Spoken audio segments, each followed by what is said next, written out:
एक के बाद एक 5 सीरियल धमाकों से काबुल ही नहीं, पूरा अफगानिस्तान दहल गया है। अमेरिका ने अपने 13 कमांडोज के मारे जाने की तस्दीक की है। अमेरिका ने कहा है कि ना तो हमलावर बख्शे जाएंगे और ना ही उनके मिशन पर कोई असर पड़ेगा। आईएसआईएस ने इस हमले की जिम्मेदारी ली है और सुसाइड बॉम्बर की तस्वीर भी जारी की। तो अफगानिस्तान के काबुल में एयरपोर्ट पर हुए बम धमाकों के बाद से पूरे अफगानिस्तान में एक तरह से दहशत है, लेकिन अमेरिका ने इन हमलों के बाद आईएसआईएस और तालिबान को इंतबाह दिया है कि जो भी इन हमलों के कसूरवार हैं उनको बख्शा नहीं जाएगा, ढूंढ ढूंढ कर कसूरवारों को सजा दी जाएगी। तो काबुल हमले पर इस वक्त की बड़ी खबर आ रही है। अमेरिकी सदर के बाद अब नायब सदर कमला हैरिस ने भी काबुल हमले पर बयान जारी किया है।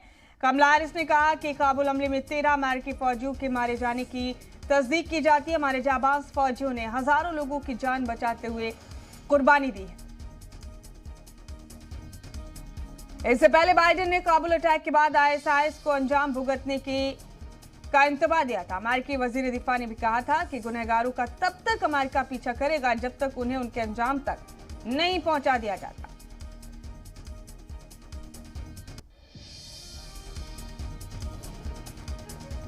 अमेरिकी नायब सदर कमला हैरिस ने अपने 13 फौजियों के शहीद होने की तस्दीक की है काबुल के सीरियल ब्लास्ट हमलों में, और उन्होंने ये भी कहा कि हमारे जाबाज फौजियों ने अपनी जान पर खेलकर काफी सारे बेगुनाह लोगों की जान बचाई। इससे पहले बाइडेन ने काबुल अटैक के बाद आईएसआईएस को अंजाम भुगतने का इंतबाह दिया था। वहीं अमेरिकी वजारत दिफा ने भी कहा था कि गुनहगारों को तब तक नहीं छोड़ा जाएगा, अमेरिका उनका तब तक पीछा करेगा जब तक उन्हें उनके अंजाम तक नहीं पहुंचा दिया जाता। बड़ा अपडेट दे रहे हैं आपको इस वक्त का।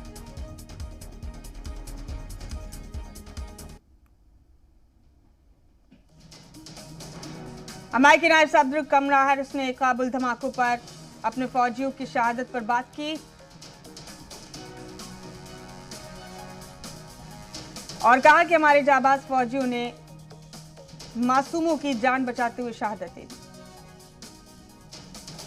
शुएब रजा हमारे साथ बने हुए तमाम अपडेट लेकर इस खबर पर शुएब का ही रुख करेंगे यहाँ पर तमाम मालूमात और तफसीलात के लिए। शुएब, काबुल में एक के बाद एक 5 धमाके हुए और खुदकुश हमलावरों ने कई फौजियों को शहीद हो गए। इस हमले में कई शहरी मारे गए, कुछ अफराद तशवीशनाक तौर पर जख्मी है। लेकिन शुएब, इसके बाद अमेरिका बेहद जारहाना अंदाज में नजर आ रहा है। अमेरिका ने यह चैलेंज किया है आईएसआईएस को कि गुनहगारों को किसी कीमत पर बख्शा नहीं जाएगा। शुएब, अमेरिका क्या अब आगे बदली हुई हिकमत अमली पर काम करेगा अफगानिस्तान और तालिबान को लेकर? देखिए, जो अमेरिका की मुमताज 31 तारीख को वापस लौटने की डेडलाइन है उसको तो वो फॉलो कर रहा है। अमेरिका की तरफ से साफ कहा गया है कि उनके वापसी, जो सैनिकों की वापसी की बात है, 31 अगस्त की जो मुआहदा हुआ था वो उसके मुताबिक वापस लौट रहा है।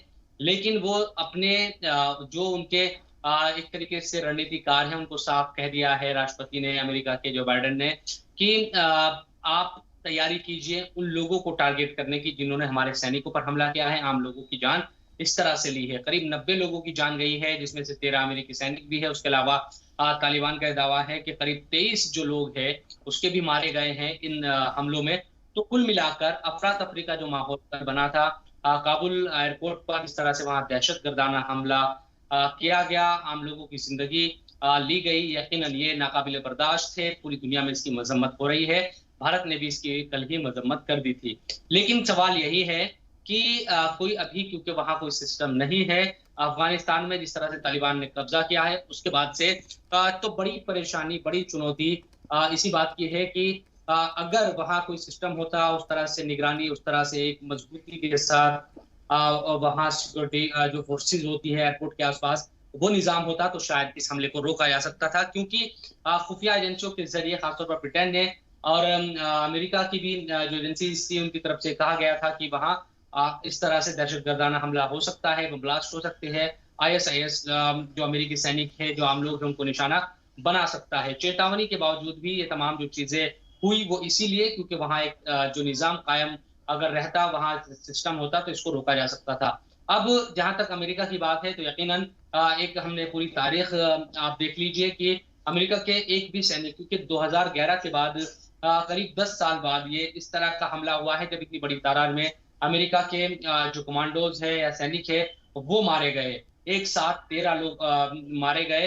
यकीनन ये अमेरिका में देखिए, आप देखती होंगी कि एक शख्स की मौत भी अगर अमेरिका ये मानता है कि उसके देश के किसी की होती है, तो वो बहुत कहीं पर भी जाकर अटैक करना हो या तमाम जो चीजें हैं वो करने की कोशिश करता है। यहाँ उसके 13 सैनिक मारे गए हैं। एक बड़ा हमला अमेरिका के खिलाफ एक तरीके से कहा जा सकता है। जबकि जो अमेरिकी राष्ट्रपति है बाइडेन, वो इस बात को लगातार कह रहे हैं कि अफगानिस्तान से वो वापस जा रहे हैं।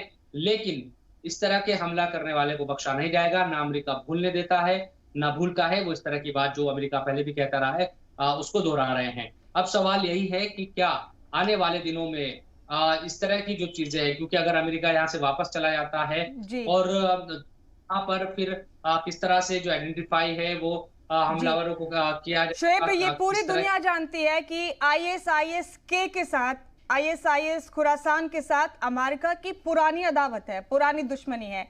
और अब क्या माहिरीन काबुल के इस दहशतगर्दाना हमले को मुस्तकबिल के खतरे के तौर पर देख रहे हैं शोएब? निश्चित तौर पर देखिए, इससे तो कोई इनकार नहीं कर सकता, और लगातार जो विशेषज्ञ हैं, जो जानकार है, वो इसकी जो चेतावनी है वो लगातार दे रहे हैं कि सवाल सिर्फ अफगानिस्तान का नहीं है, बल्कि तमाम जो दूसरे ममालिक है, और खासतौर पर अमेरिका ने जिस तरह से हमने देखा कि 2001 के बाद लगातार अलग अलग जगहों पर जंग छेड़ी हुई है, चाहे वो हमने सीरिया, इराक और तमाम जो युद्ध है वो भी देखे। इसके अलावा अफगानिस्तान में जिस तरह के हालात रहे हैं पिछले 20 सालों में, उसकी वजह से जो अदावतें हैं वो तो पहले से ही है, टेरर जो ऑर्गेनाइजेशन है और अमेरिका के दरमियान। अब उनको अफगानिस्तान में पनपने का मौका मिलेगा, क्योंकि जी दूसरे किसी ममालिक में जी इस तरह